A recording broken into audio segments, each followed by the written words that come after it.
I went to Dothan, Alabama to caddy in a PGA Americas Tour Q School, and I'm going to tell you all about it.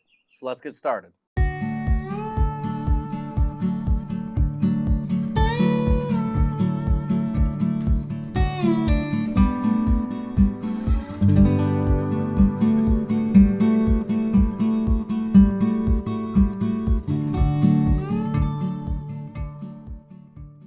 So first off, I know what you're thinking, Darren, what is the Americas Tour? And basically, it's golf's version of AA baseball.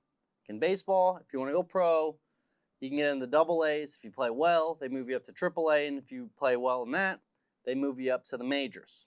Well, in golf, you can get onto the Americas Tour, and if you play well in that, you qualify for the Korn Ferry Tour, and if you play well in that, you qualify for the PGA Tour. So it's essentially 2 steps down from the PGA Tour.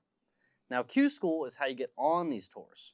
You go to a qualifying school. Basically, you play a tournament for your job. So you play 4 rounds in the Americas Tour Q School, and the top 9 get full status for the Canada series of the Americas Tour. That's what we were qualifying for. And then players 10 through 25 get partial status. Doesn't guarantee you starts. You're basically an alternate in every tournament. So if someone gets sick or they drop out or whatnot, then you can get in. So it doesn't guarantee you starts, so you're really looking to get that 1 through 9 spot so you can guarantee some starts. This tour is essentially just a little bit of a step up from the mini tours that anyone can pretty much sign up for. This is one you got to qualify for. You become a member of it. It's just better job security. You can make some more money. There's more sponsors. So this is one of those tours everyone's looking to get on. I got to caddy for my buddy Logan Price, who played in college. He's played on mini tours. He had some status on Canada before it was called the Americas Tour, and now he's going back to try and get full status. So we're going to talk to him, see how the event went, kind of what he was thinking. So let's get him on the phone. All right, what's up, Logan? How you doing? Hey, what's going on, brother? I'm doing good. Glad you can hop on. I just wanted to cover some of the things, obviously, of the tournament you just played, but starting with the practice round. You went 3 days before, right? Yes, showed up late afternoon, 3 days early. Okay. So you got in probably what, total 36 holes? 36 holes, yeah. 9 on the night I got in, 9 the morning after, and then 18 official practice round day before. Cool. So one, like, what'd you think of the course, and two, like, what's kind of your focus during these practice rounds? Like, obviously you're trying to get used to the course, but what are you kind of focusing on there? Okay, yeah. For my practice, I was like, I did this a little wrong this week. I learned I tipped it out all week, and this course is 77.50, so it's a big course. Come to find out, we didn't tip it all the way out all week. So made the course harder than it had to be during the practice round. So during competition, it was a little less intimidating. But for me in practice rounds, I'm trying to practice where my misses are going to be. So I work pretty hard to take the left side of the course out of play. So I'm constantly practicing from right rough, short-sided, short right. I trust my short game a lot, so I put the ball in some pretty bad positions all day or all week, really. But I was ready for it because in practice rounds, I'm working on short-sided up and downs. Lag putting out there is huge. So I was putting across the green all week. Just really trying to exploit my weaknesses in the practice rounds. So that way, when it does come to competition and it shows up, I'm ready for it, Yeah, perfect. So, like, and two with these, so obviously you're trying to find, like, spots you don't want to be. So you're probably not too focused on how you're hitting in these. Like, obviously, you'd love to be striping it all week, but, like, it's probably decent to, like, or it's probably good to have some shots that are pouring the green so you can kind of be in that spot where it's like, wow, I really don't want to be here again, right? Yeah, absolutely. And that's where, like, I hit it pretty bad all week. I was struggling. We were working hard all week. So in those practice rounds, I didn't have my A game there either. And so I was doing a pretty good job of putting it in tough spots all week. And so, like I said, when it came to competition, I wasn't as worried. I had to hit these short-sided flops multiple times, 3 days in a row before. Just trying to work on hit the hardest shots in the practice round, so that way when you do have your A game in competition, you're hitting fairways and greens there's no stress. It's smooth sailing. It's easy game sometimes. And practice round, I try to make it as hard as possible. Yeah, I mean, we did that in competition. we did see some of the tough spots in competition, and definitely in the practice round, which kind of worked out for you, and being able to see like all these crazy spots and then being able to handle it. Yeah, when knowing where you don't want to be, you can kind of play the course backwards from there, and especially out there in RTJ, around the greens, it's very difficult when you're missing greens, and that was a weak point of mine all week was my green and reg percentage. So, I felt ready. I trust my short game. I had practiced it all week before, and when it came time to do it in competition, we were ready. We did a pretty good job of surviving. So, like this course, we had crazy greens or crazy slopes, and I think this was the first time you played it, right? Yes, yeah, first time seeing it this week. So, were you excited to see that the greens were crazy, knowing that like your short game is kind of your strong suit? Yes, I was. Just because I know that when other guys were missing these greens and putting them in tough spots, that's where I was gaining an advantage. Mm-hmm. And do I wish I hit 18 greens around? Yes, everyone does. Yeah. I wish I did, but we were struggling with the ball striking all week, so I knew if I was trusting my short game and doing what I had practiced, that we would make up shots all week with our short game, and I think we did a pretty good job of that. Yeah, I wish I had something that could tell us like strokes gained, because it had to have been like 6, 7, 8. Like it was up there for the up and downs. We had some pretty ugly, but also pretty cool pars, mm-hmm. And a couple good bogeys and a few really easy birdies.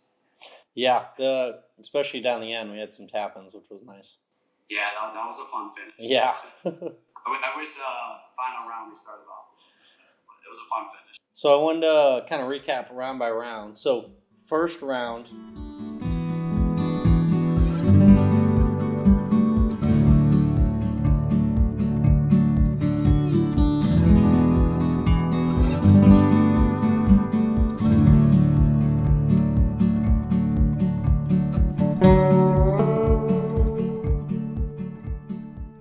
First round, we had 4 birdies, 4 bogeys. You hit 7 fairways, 12 greens, and 27 putts.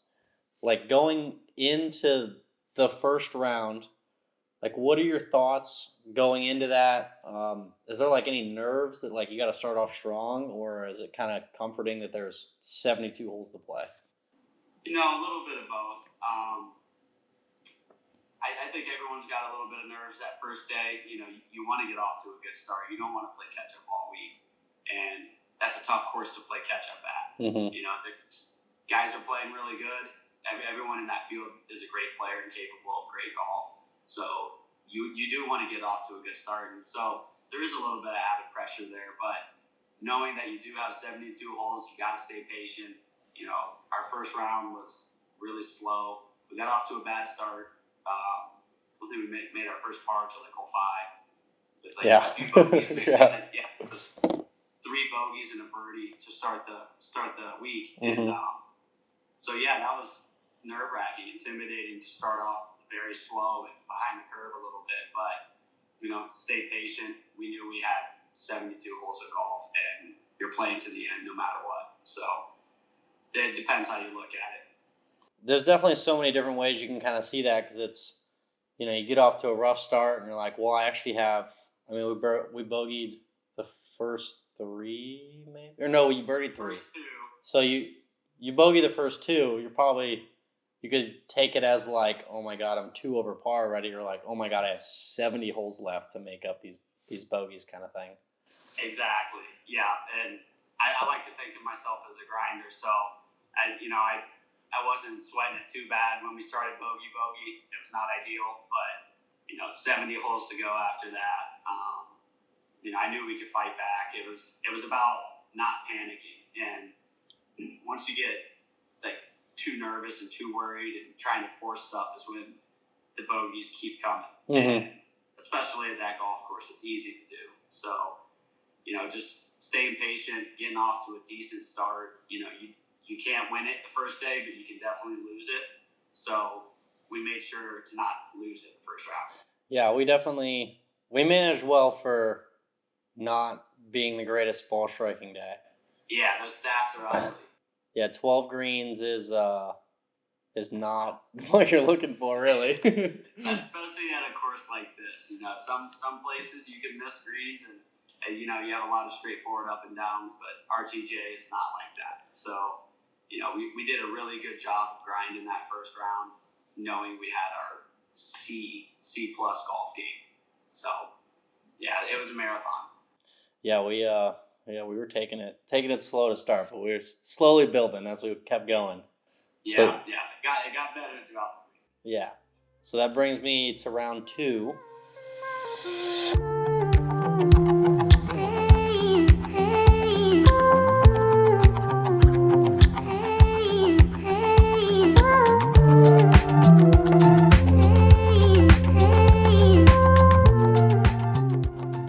We had 4 birdies, 3 bogeys, 8 fairways, 13 greens and 28 putts, and all that puts you at T47. So the big question really is, let's talk about the driver head switch 20 minutes before the tee time. That was unexpected. Yeah. Between round 1 and round 2, our stats didn't improve much. Didn't hit it too much better. We made one less mistake, one less bogey. So it was a very on par round with round 1. It was not ideal. It was not pretty. At the end of the day, you don't, after round 2, want to be at tie 48. What was it? T47. T47.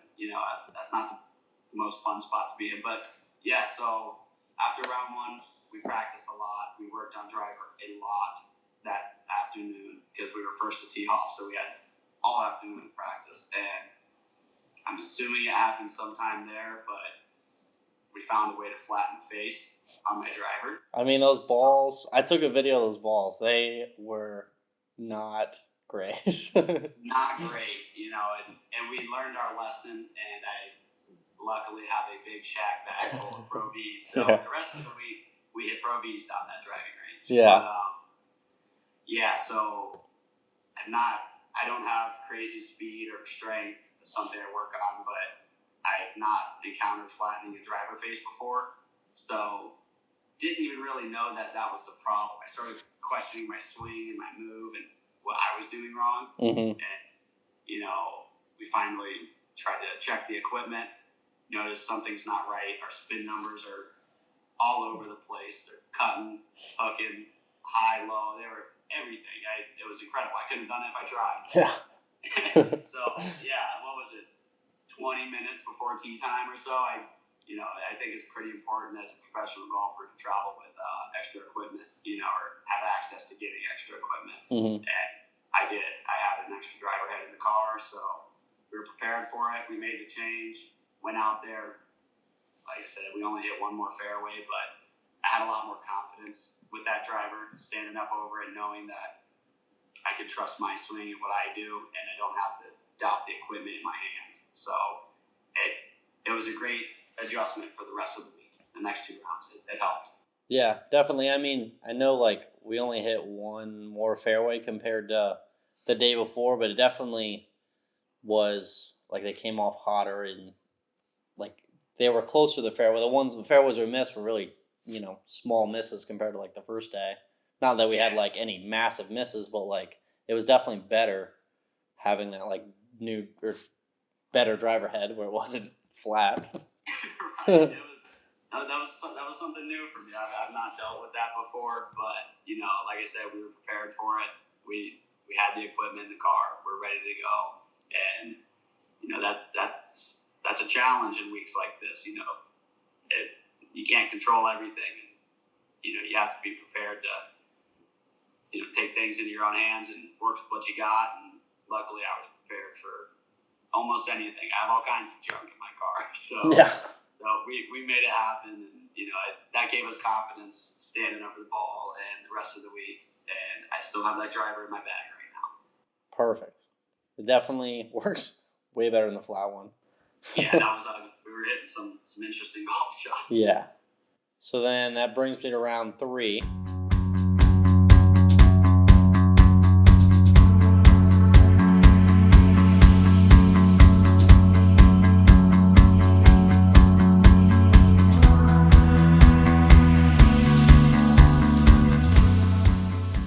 You made 4 birdies, 1 bogey. You hit 9 fairways, 12 greens again, 27 putts, and now you're in T27. Is it comforting or scary knowing you're in like the position you are, like T27, with the fact that you've missed a billion greens and it was just a bunch of up and downs? Like, is it?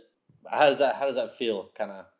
I mean, I was excited. I think that's a great position for me to have been in, knowing that we're right there. We're in the hunt. We need a good final round, of course, to go and get full starts. But knowing I was not hitting the ball great, and especially the iron play. I mean, I missed greens all week. I knew I was in a good spot because, one, we're not holding on to the lead. I think that's a tougher spot to be in. So we're chasing. We're playing free. Nothing's guaranteed yet. And I'm waiting to stripe it. I'm waiting for the good golf to show up. And I knew if it did final round, we'd have no problem catching up and doing what we needed to do. So I think it was a great spot to be in, and I wasn't scared or nervous at all, because I think you're in a tougher spot if you're tied 5th going into that final round, knowing there's 9 spots. You're playing like you're maintaining, you're trying to not give up shots, where I think the guys behind are playing more free, knowing that, just make birdies, be aggressive and, be free. So I loved where we were. Yeah, it's definitely like a different mindset, especially in this event, 26th and 50th and 100th is the same. It's the 100th. It's the same spot basically. So yeah. Outside looking in, it's kind of like, well, I don't really have anything to lose. Like if you're in 5th, like there's stuff to lose. Like you can go from full. Give up your starts. Yeah, you can go from full starts to like conditional or partial or whatever they call it, or like to nothing. So it's definitely like a weird, different mindset, kind of in those different positions. Yeah, and like I said, we're a grinder. My ball striking's always been something I've worked hard on, because it's not my strength lately, and so yeah, I loved where we were. I knew if I could piece it together and hit the ball really good that final round, we'd have no issue, getting a good low number out there and accomplishing what we needed to. Just unfortunately didn't have it that day when we needed it. That brings us to round 4.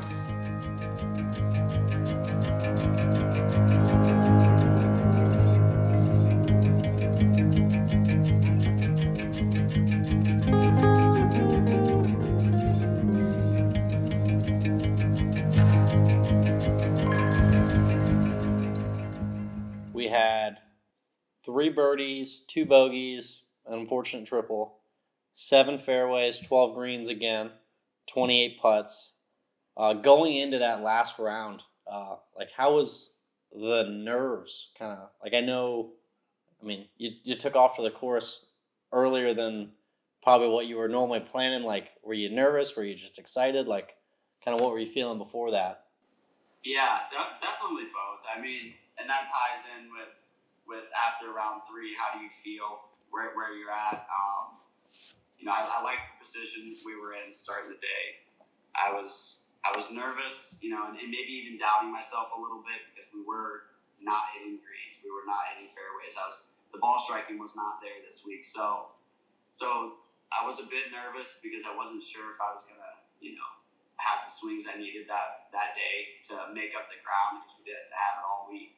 So definitely nervous. I was pacing the house all day. I wanted to sit on the range at 6 a.m. if I could, and find that swing and figure out what I needed to do. And a little bit of both. Excited as well. We were also in a fair spot. We weren't far back, so I knew that if we did put it together, something great can happen, and we could start my career there, and really get going. it was unfortunate because maybe the excitement and nerves did get the best of me. I maybe wasn't swinging as freely and maybe kind of trying to force things that didn't need to be forced, and just trusting what I had and trusting the training I've been going through these past 6 months for this.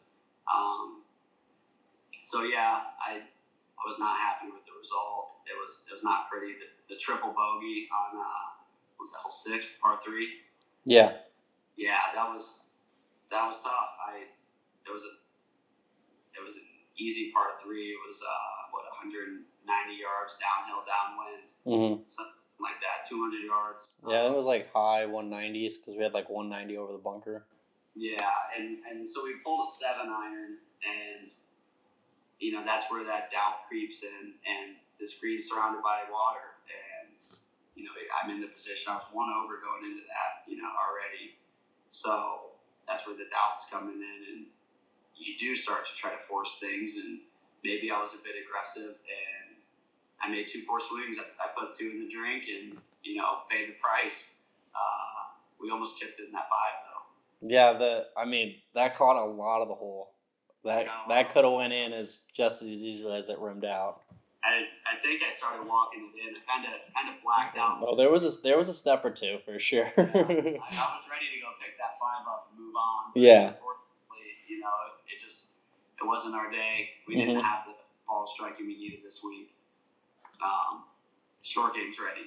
Yeah, short game is honestly like world class. Like I wish I had like a camera guy to like film where the heck we were and where you got up and down from. Like I unfortunately like can't find, like I couldn't pull up Google Earth and like just point it out, and they wouldn't understand how crazy some of these shots were.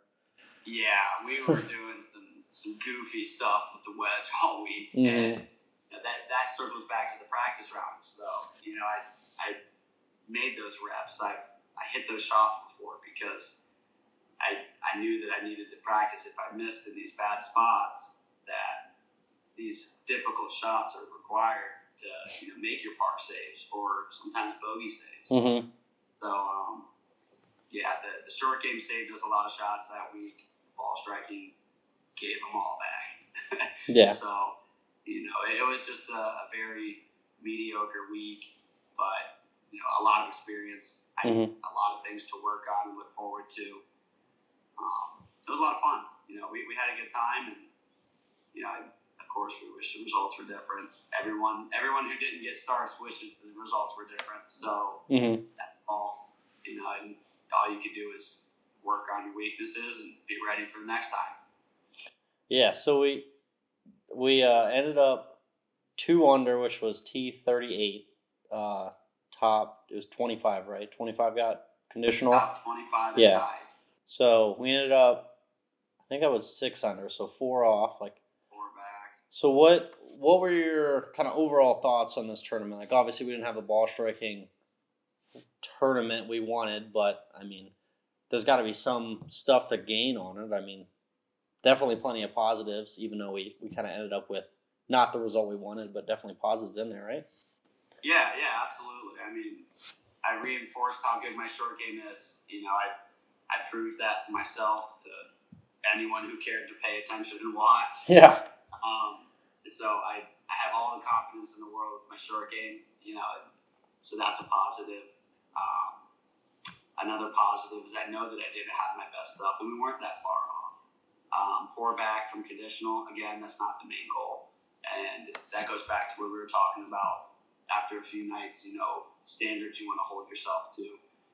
And so conditional was never my main goal this week. And, I wanted that to be a byproduct of struggling a little bit. And we almost did it. So, yeah, I think it was a very positive week. I'm ready to work on what I need to. And, again, I proved a lot to myself that the bad is almost there. So when the good shows up, it's there. It was fun. It was a grind. I think I need to work on some nutrition through the round. Maybe do a better job of fueling myself. That's it. You just got to hit the ball a little bit better. You really realize how good professional golfers are. This is PGA Americas, and then you got Korn Ferry, and then you have PGA, and all these other major tours across the world. And there are thousands, tens of thousands, hundreds of thousands of professional golfers that are trying to accomplish this. And it shows you how good everybody is. There's no faking it in this game. And, I like our chances looking forward. I do. So I guess my last question, this was my first time caddying for anything that wasn't like a pro-am where the guy hits it, 70 yards right on the first shot and 50 yards left on the next one. So how did I do? How did I do caddying? Darren, you did an incredible job, my man. I am very appreciative of you. I think we're great friends, so that helps. We get along well. We have a lot of like interests. So off the course was a lot of fun. We had a good time. We ate good. It was a good week. On the course, I couldn't be happier. You're everything I look for in someone that's going to help me on the bag. You gave me confirmation when I needed it. You questioned my opinion when I needed it, which is always there. Every player, I think, needs that or wants that even. To be given options and to give that last second confirmation. If people struggle giving that to themselves, like me, to fully commit to something, you did an incredible job. You were there to help me to confirm 140 is the number. Stick to it, trust it, do it. You don't have that doubt when you're out there by yourself. Mm-hmm. I give you a 10 out of 10. Your green reading ability is unlike anybody I've seen before. You were on the money all week, and unfortunately, my putting stroke was not. But I couldn't be happier. I'm so appreciative. We had a great time. Yeah, that was definitely fun. I gotta say, going into that last round, because I feel like I read like a lot of the putts. Like there was definitely a fair bit, or a decent bit of putts, like the first 3 rounds, that like you liked it just like a half a ball lower or something like that, and I just moved you like just a little bit, and like kind of going in that last round, I was like, I can't get these wrong now, like it's like from when I'm playing my own game, it's like, okay, like if I misread a putt and I hit it, like I just affected me. Like if I misread it, like it's your job really. So like I misread the first one because of the double breaker, and I was like, the very first putt, the final round. Yeah, we had like a weird double breaker, and I misread it, and I was like, oh boy, Darren. And then like we made some good ones on the next 2 holes, and I was like, okay, I like nerves settled down a little bit, but it was like a weird feeling to be nervous when you're like not hitting any of the golf shots. Yeah, it's a stressful job being on the bag. I've caddied for a few buddies in a couple Q schools, a couple other events, and there's just as much stress for you, for whoever's on the bag, to, in a sense, be right and give the player the correct information and confirmation that they need to hear. And I wouldn't say you did anything wrong. You can never read every putt perfect, because putts can go in all kinds of reads. So no, there's no reason to be stressed out there and scared. It can be intimidating, but you did an incredible job. I wouldn't blame you for a single thing, and there was no moping around, lagging. You were on top of it, and that was awesome. You're positive. You kept me in check. I didn't act like a crybaby when I struggled, because we could talk about something else. We could distract from the moment, and when things were going good, because we did have a couple glimpses of some good stretches and some good golf, and you did a good job of not getting too excited, not getting me too excited, and just sticking to our process, hole by hole, shot by shot. And I wouldn't change a thing but my score. That's it. Yeah, that'd be nice. Yeah, I'm glad you asked me to go do it. I'm glad it worked out. I could. Like that was a cool experience and a fun time, and definitely the only downside was the long drive on the way back. But Yeah, that was a whole. It was 8.5 hours for you. And, you know, again, I wish I was on tour. I wish I was playing PJs. Yeah. You know, that's the goal. One day we will. One day we'll get there. It was a good time. I would do it again next week. Oh yeah. So my last thing, obviously, I made a video about how expensive golf is, like playing professionally, and I know you got some people to help you out. Like, is there anyone you wanna, I guess, shout out as like a thank you for kind of helping you do what you do? I mean, the first one's got to be my family. You know, my family's supported me since I was a kid. Mm-hmm. You know, wouldn't be doing what I'm doing without them and the opportunities I've been given.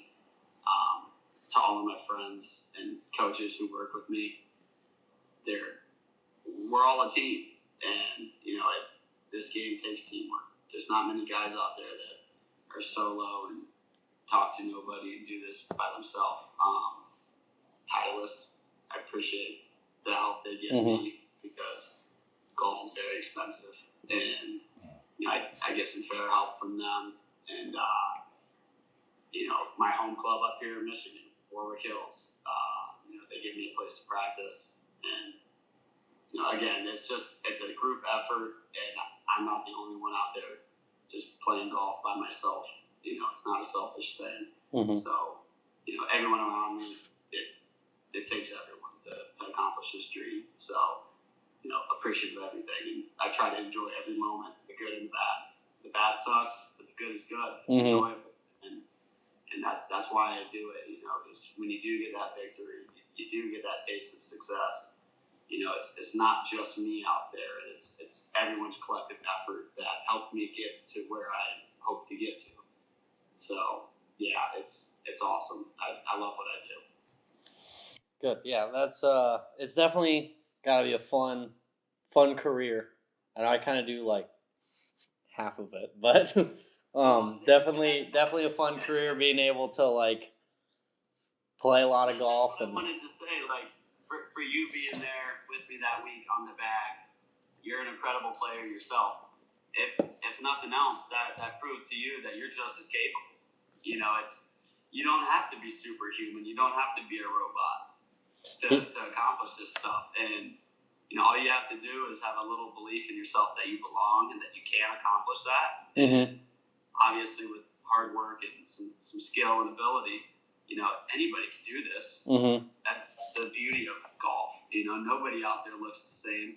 Nobody out there swings the same. So, you know, I hope that was confirmation for you this week too, you know, to keep going and keep playing and keep working because you're an incredible golfer as well. So, you know, I think that's part of, you know, why we work so well together because I trust you. I trust what you say. I trust, you know, your opinion, and you're smart. So it worked well. It was, again, I wouldn't change anything about this week, you know, other than maybe the final results. Yeah. Yeah, no, it was a good time.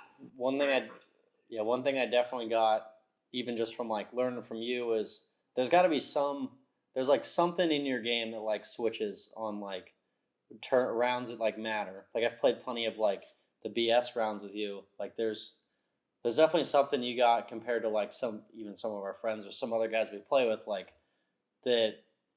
I don't know if it's belief or like confidence or what, but like it clicks a little better for you like when it matters. And yeah, I think that goes to believing in yourself. You know, I try to look back at all the times I fell short and why I fell short, or all my success, the amounts that I've had, and you know, I'm not scared standing over the ball. When it comes time to competition, I'm a very friendly guy. I love everybody. As you probably saw all week, I talk to anybody. Anybody who'll listen, I like to talk to and get to know and have a good time. But when I'm on that course for 5 hours, in those competition rounds with the 7 hours of warm up and post round practice, like it's work, and I'm able to, you know, focus my brain in a little bit more. The swing doesn't change, the putting stroke doesn't change. It's all in the brain, and you know, I I've got a new mental coach about a little over a year ago now, Glenn Damon, and he's helped me a lot. And really just believing in yourself and, trusting what you do off the course, outside of competition, that if you work hard enough on the right things, that when you get to competition, it's no different. It's not nervous. It's not anything. You're playing golf. It's no different, and I don't know if you see that outside looking in. I sure feel it in my mind. Mm-hmm. Like you say, we go out and play casual rounds all the time. You wouldn't really know anything special. I believe in myself. I think I'm an incredible golfer. I think I can accomplish great things. I sure plan to. But when it's casual, it's fun. And I try to separate that a lot. I want to be able to have fun golfing. It's not the end all be all. Like, it's my life, but I also have a life outside of golf too. And I try to remind myself of that. So when I'm in these competitions, like, I just trust what I do and just focus as much as possible. And sometimes it's enough. Unless you got anything else, I'm gonna wrap it up. Yeah, actually, I'm kind of busy, so no, it was again, recap, incredible week, a lot of fun, great friends. We got to see a lot of other players and friends out there. We all support one another. Mm-hmm. We all want to see each other succeed. So it was a good time. I'm ready for the next one. I'm gonna buy your ticket. We'll see you up here June 10th for Michigan Open. Yeah, let's do it. Let's call your boss. Yeah, I think he already knows. All right. Perfect. Well, thank you for hopping on. We'll hopefully we'll do that next tournament and catch the dub. Yeah, next time we do this, we'll be talking about how it feels to succeed. Yeah, that'd be great. So we're ready. Yep. We're close. Cool. Well, thank you for hopping on this. I really appreciate it. I know, obviously, would have been probably more excited to do this if we, had different results. But definitely thank you for the experience and thank you for doing this. Yeah, anytime. Thank you very much. Again, so appreciative of you this week. It was a lot of fun. It was a great time. Yeah, glad we could do it. Yes, sir. All right. That's the end of the video. Shout out to Logan for letting me, 1, caddy for him, and 2, coming on and making this video, giving you a better insight of what this event is, what you can expect, what he was thinking, how he's feeling on the course. Just cool insight for anyone who wants to become a professional golfer, try and get on one of these tours, go through a Q school. It's definitely cool insight. If you want to follow along in his golf journey, definitely check him out on socials. Got them all linked down below. And thank you for watching, and I'll see you in the next one. Bye.